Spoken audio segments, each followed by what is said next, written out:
मित्रों, बागेश्वर धाम सरकार जी इन दिनों कुछ ज्यादा ही चर्चा में है और YouTube, फेसबुक समेत कई सोशल मीडिया प्लेटफॉर्म्स पर छाई हुई हैं, क्योंकि इनके अंदर जो खासियत है वो किसी चमत्कार से कम नहीं है।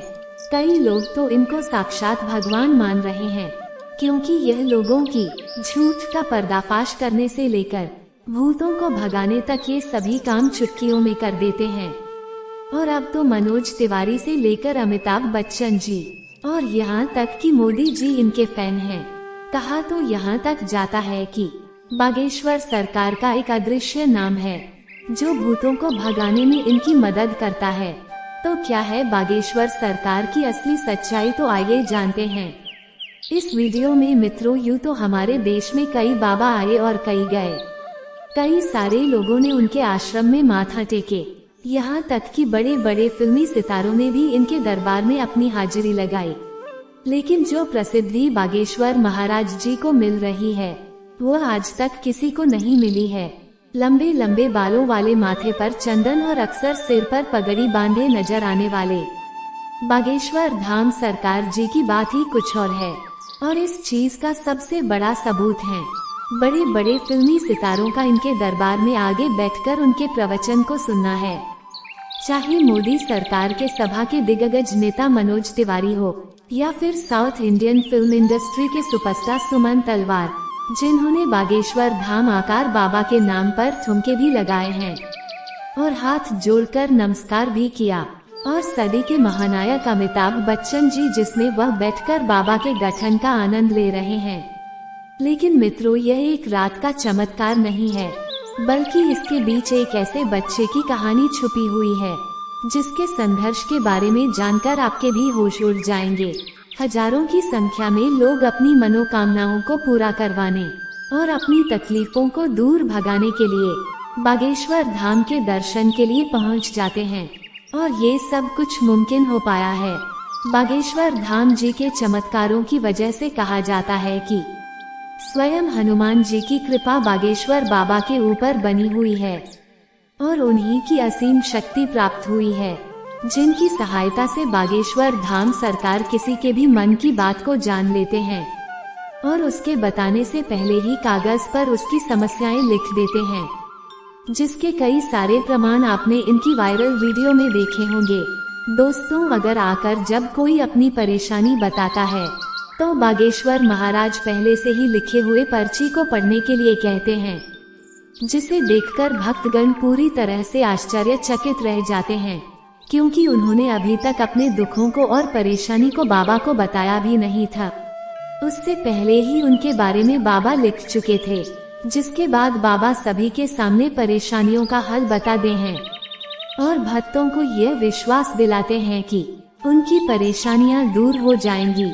लेकिन मित्रों, आपको बता दें कि बागेश्वर धाम काफी सख्त मिजाज के भी है, क्योंकि अगर कोई इनके सामने झूठ बोलता है या फिर गलत नीयत के साथ अपनी इच्छाएं लेकर पहुंचता है तो यह उसकी पोल खोलने में कोई कसर नहीं छोड़ते। लेकिन ज्यादातर जिनके पास परेशान लोग भी आते हैं, जिनमें से कुछ लोग वो होते हैं जिनके ऊपर किसी भूत प्रेत का साया होता है, लेकिन बाबा के सामने आते ही वह भूत प्रेत का साया भी चुटकियों में भाग जाता है, क्योंकि इनके ऊपर हनुमान जी की असीम कृपा है। वो कहते हैं ना कि भूत पिशाच निकट नहीं आवे, महावीर जब नाम सुनावे। तो हनुमान जी के परम भक्त बागेश्वर सरकार जी का असली नाम पंडित धीरेन्द्र कृष्ण शास्त्री है, लेकिन लोग इन्हें बागेश्वर धाम महाराज और बागेश्वर सरकार के नाम से जानते हैं।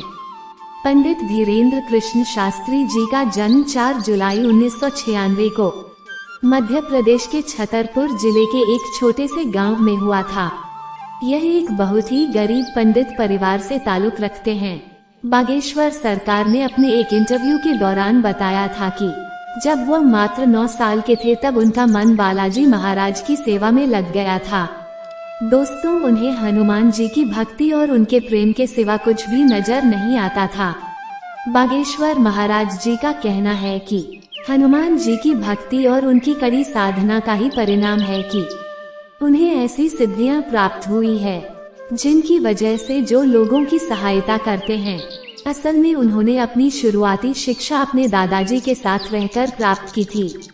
कहा जाता है कि इनके दादाजी भी अपने समय के बहुत बड़े विद्वान शास्त्री हुआ करते थे और उन्हें भी दिव्य शक्तियां प्राप्त थी। इनके दादाजी भी दिल्ली दरबार लगाकर लोगों की समस्याओं का हल करते थे। तभी से उन्होंने अपने दादाजी को अपना गुरु मान लिया और उनसे ये सारी चीजें सीखने लगे। दादाजी के साथ रहकर इन्होंने रामायण, महाभारत और गीता जैसे धार्मिक ग्रंथों का अध्ययन किया। लेकिन अगर इनकी प्रारंभिक शिक्षा की बात की जाए तो बागेश्वर सरकार ने अपने गांव से 10 तक पढ़ाई की और फिर उसके बाद अपनी आगे की पढ़ाई पूरी करने के लिए गांव से करीब 6 किलोमीटर दूर जाया करते थे, क्योंकि गांव में हाई स्कूल नहीं था। इसी तरह इन्होंने 12वीं की परीक्षा भी दी और 12वीं पास करने के बाद उन्होंने बैचलर ऑफ आर्ट्स में अपना ग्रेजुएशन भी पूरा किया है। यानी कि हनुमान जी की असीम कृपा के साथ साथ बागेश्वर सरकार के पास डिग्री भी है। बता दें कि अपनी ग्रेजुएशन की दिनों से ही धीरेन्द्र कृष्ण अपने दादाजी की तरह बालाजी महाराज की सेवा करने लग गए थे। इनके घर के पास बालाजी यानी कि हनुमान जी का एक प्राचीन मंदिर भी है, जहां इनके दादाजी दरबार लगाया करते थे। लेकिन उनकी मृत्यु के बाद दरबार कई सालों तक खाली रहने लगा। लेकिन धीरेन्द्र कृष्ण शास्त्री ने हनुमान जी की सेवा करनी नहीं छोड़ी और वह लगातार बालाजी के नाम का ध्यान करने लगे। लंबे समय तक ध्यान में लीन रहने के बाद इनके ऊपर बालाजी और उनके स्वर्गीय दादाजी ने अपनी कृपा दिखाई और अचानक से ही उन्हें असीम शक्तियों का एहसास होने लगा। उन्हें महसूस हो रहा था कि वो लोगों के मन की बातों को समझ सकते हैं, वे क्या चाहते हैं, उनके दिमाग में क्या चल रहा है। ये सारी बातें वे बिना कुछ कहे वे समझ जाते थे और उनका निवारण भी बताते थे। अपनी इन शक्तियों का इस्तेमाल करके उन्होंने लोगों के कष्टों को दूर करना शुरू कर दिया। लोग इनके पास अपनी समस्या लेकर आते हैं तो ये पहले से ही उनके मन की बात समझकर उनकी समस्या का समाधान बता देते हैं। धीरे धीरे धीरेन्द्र शास्त्री जी को ये समझ में आ गया कि उनके अंदर उनके दादाजी की तरह दिव्य शक्तियां मौजूद है। तब जाकर उन्होंने अपने दरबार लगाना शुरू किया और यहीं से धीरेन्द्र कृष्णा शास्त्री बागेश्वर धाम सरकार के नाम से फेमस होने लगे। मंगलवार और शनिवार को अपना धाम लगाकर यहाँ भक्तों के दुख तकलीफों का निवारण करते हैं। जिनकी अर्जी लगती है बागेश्वर धाम अपने पास बुलाते हैं और उसकी समस्या को उसके बिना कुछ बोले ही सवाल और सवालों का हल पर्ची में लिख देते हैं, जिससे लोगों का विश्वास बागेश्वर धाम पर और उनकी बातें सुनने और उन्हें एक नज़र देखने के लिए उनके धाम पहुंच जाते हैं। लेकिन अपने शब्दों में जांच के लिए मशहूर बागेश्वर महाराज जी का ध्यान इस तरह की चीजों पर बिल्कुल भी नहीं जाता। वैसे मित्रों, हमारे देश में जहां बाबाओं तांत्रिकों की छवि इतनी ज्यादा खराब हो गई है, जिनमें से आधे से ज्यादा तो जेल की हवा खा रहे हैं। जैसे ही जनता किसी बाबा पर अपना विश्वास दिखाती है, वैसे ही उसके काले कारनामों का चिट्ठा खुलने लगता है, जिस वजह से लोग अब इन चीजों पर विश्वास करने से घबराने लगे।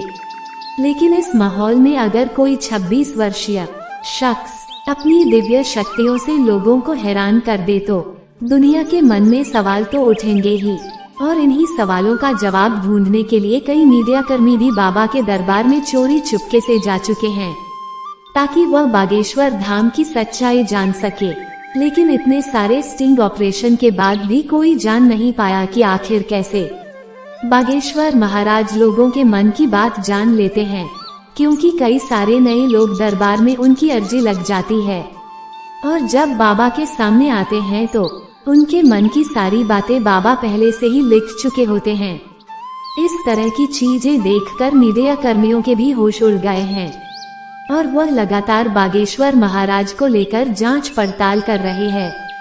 लेकिन अभी तक उन्हें कोई भी ऐसी चीज प्राप्त नहीं हुई है जिसे लेकर वह बागेश्वर सरकार के ऊपर किसी तरह का सवाल उठा सके या उन पर कोई आरोप लगा सके। लेकिन बागेश्वर महाराज के भक्तों का मानना है कि बाबा के पास कोई न कोई रहता है, जिसके पास शक्ति जरूर है, जिसकी सहायता से भूतों प्रेतों को डराकर भगा देते हैं।